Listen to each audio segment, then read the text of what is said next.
Asier deitura duen titulazioa, Administración de Sistemas Informáticos de Red, hau da, sare informazio sistemen administrazio tituluak, 3 profil dauzka ardatz bezala.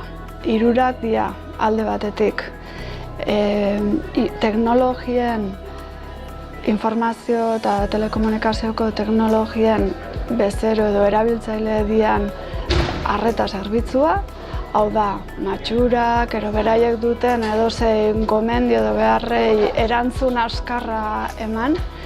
Bestetik, bigarren profila helburu bezala izango litzateke telekomunikazio eta zerbitzarien mantenu teknikaria, eta 3. bat izango litzateke datu base eta webguneen mantenu teknikaria. 3 profil horiek ardatz bezala hartuz, titulazio guztia diseinatu da beraien konpetentziak lortzeko.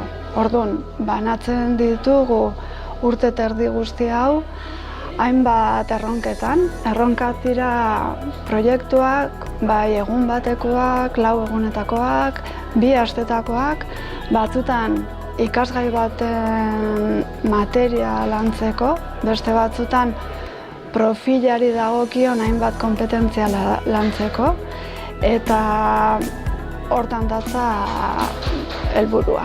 Hemen ikusiko ditugun proiektuak guk gelan landutako erronkak dira. Ikasleak aurrera eraman dituzten lan desberdinak.